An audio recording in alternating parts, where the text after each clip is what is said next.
구독과 좋아요를 누르는 순간 닫혀있던 세상이 열리고 뉴스곰탕과 함께 걷는 이 길이 더 나은 대한민국이 되길.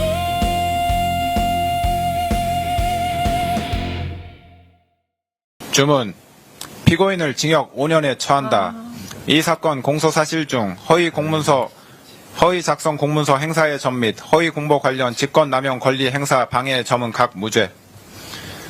피고인은 이 판결에 불복이 있으면 오늘부터 7일 이내에 이 법원에 항소장을 제출하여 항소할 수 있습니다. 이상으로 판결 선고를 마쳤습니다. 피고인은 퇴정하십시오.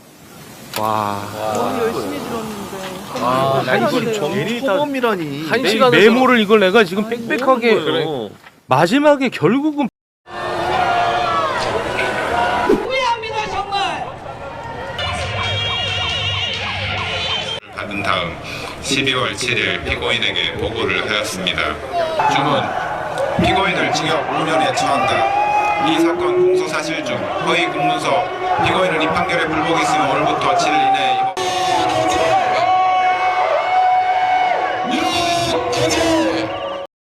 예상대로 이게 반을 또 꺾어버리네. 들었어. 아니 초범 내란을 그럼 내란을 두 번 어떻게 해?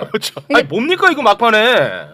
저 백대현 판사님이 굉장히 그냥 평상적인 판사님이세요. 그러니까 그 보통 저희가 법원에서 형사 재판하는 그 일상적인 그런 재판을 보면 통상적으로 이제 구형의 반 정도 선고를 하는 거고, 근데 이 판결문의 장중함에 비추어 보면 이 선고형은 너무나 약한 선고형인 거죠. 아니 설명하고 왜 달라요 마지막에? 그렇습니다. 그러니까 그럼에도 불구하고 그 최고형을 본인은 선고한다.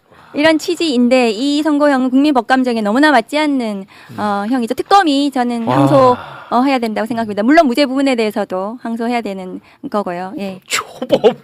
와 초범으로 꺾어버리네 막판에. 치트키는 초범이. 저게 이제 장량감경 사유이거든요. 그래서 장량감경 사유 중에 이제 뭐 초범이라든가 피고인의 나이라든가 뭐 그 성행이라든가 뭐 이런 것들이 당연히 가만히 이제 되는 것이 이게 통상적인 재판의 아니 그건 맞는데 아니 의원님 뭐 저는 뭐 법은 잘 모르지만 초범이 감경 사유가 된다는 사실을 알고 있습니다 저도. 하지만 범죄 특성상 재범이 불가능한 범죄가 있잖아요. 대통령 신분으로서 할 수 있는 이 범죄는 재범이 불가능해요. 근데 어떻게 이걸 초범이 감경 사유로 언급이 됩니까? 이거 역사적인 기록으로 남겨야 되는데. 이 판결 자체가 이 의미를 좀 판사님께서 좀 모르셨다, 몰각하셨다는 아니 생각이 앞에는 듭니다. 의미를 너무 잘 알던데. 맞아. 이게 이제 그냥 일반 형사 사건처럼 재판을 하셨다고 생각이 드는데, 그럼에도 불구하고 약간 의미 있는 것은 이게 지기현 판사의 내란숙의 그 사건에 굉장히 중요하게 영향을 줄 수 있는 부분이 두 개가 나왔습니다. 어떤 부분이죠? 그러니까 내란죄의 수사권, 그러니까 공수처의 수사권 관련해서 피고인의 뻘소리들을 전부 다 기각을 하셨고, 해버렸어요. 그리고 그 내란죄 구성 요건에 있어서 국무회의가 위헌 위법했다는 것을 명시적으로 판단해 주셨어요. 그래서 이 내란 우두머리는 뭐 그것이 무죄가 날 수가 절대 없는 이 판결에 의하면 그런 부분을 잘 짚어주신 부분이 있습니다. 예, 저도 이제 그 부분에서 굉장히 조마조마하더라고. 예를 들어 공수처의 수사권을 인정 안 해버리면 뒤에 건 다 날아가기 때문에 조마조마했었고, 영장 발부에 있어서 그 관할권 문제를 계속해서 지적을 했었는데 그 또한 역시 인정을 해가지고 나는 굉장히 마음 편안하게 봤는데 마지막에 초범으로 꺾어버리네. 5년으로. 그 전까지만 해도 이랬잖아요. 엄중함도 얘기하고. 네. 자, 그다음에 죄에 대해서 백대현 판사님은 그동안 쇼츠나 이렇게 재판 과정에서 보여줬던 모습이 있기 때문에 가능한 국민들이 굉장히 기대했단 말이에요. 그리고 1시간가량 그 주문을 외울 때도 엄청 이거는 뭐 반성의 여지가 없고 굉장히 단호하게 맞아. 이게 쏙쏙 들어와. 나 에미넴이 온 줄 알았어. 그래서 마지막에는 정말 시원하게 구형할 줄 알았는데, 선고할 줄 알았는데 이게 국민의 법 감정을 전혀 이해 못한다는 그 판사들의 그 소문 있잖아요. 그게 맞나? 이런 생각이 들었어요. 하게 양형 이유, 내가 징역 5년을 선고한 이유를 설명하게 되는데, 그 빌드업의 과정에서 선고 형량이 놀랄 수밖에 없었던 그러니까. 게, 양형 이유를 말할 때는 어떻게 말했냐면은 독단, 권력 남용, 비난받아 마땅하다, 그래. 적법 영장을 집행하지 못하게 했다, 사병화하게 했다, 죄질이 나쁘다, 납득하기 어려운 변명이다, 이렇게 말을 했는데 갑자기 마지막에 땅땅땅 징역 5년 하니까 네. 이게 납득이 안 된 거잖아요. 특히 그죠? 반성하고 있지 않다라는 거를 정확하게 알고 있었어요. 그런데 초범이고 나이가 많아서 이거는 납득하기 힘들죠.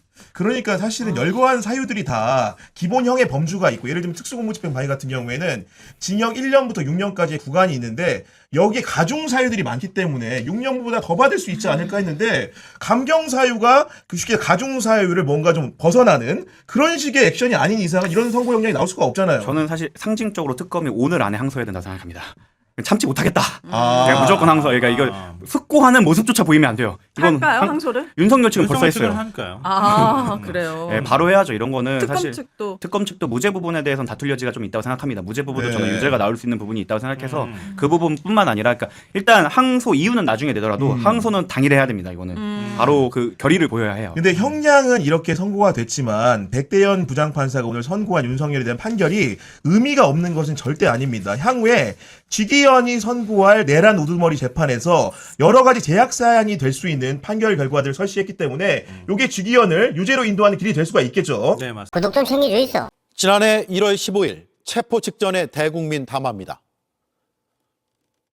이 나라에는 법이 모두 무너졌습니다. 국민들을 기만하는 이런 불법이 자행되고 정말 개판스럽지 않을 수가 있습니다.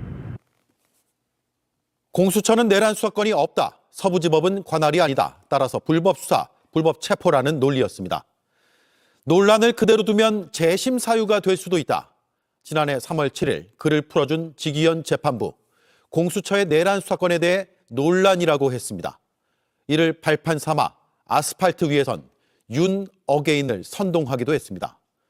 따라서 공수처 수사권과 서부지법 관할권을 인정한 오늘의 1심 판결은 궤변과 반헌법적 희망을 일단 잠재우는 측면에서 의미가 있습니다.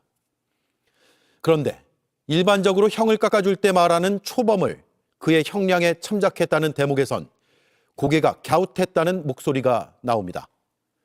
계엄을 선포할 수 있는 유일한 주체는 현직 대통령이고 그의 내란은 재범이 불가능합니다. 그 밤의 폭거와 거기서 파생된 각각의 연쇄적 범죄까지 그는 단 한 번의 단죄로 책임을 물어야 할 가장 무거운 범죄의 피고인입니다. 구독 좀 챙겨주이소. 뭘 아직 생각 안 해봤어. 그러면 안 돼.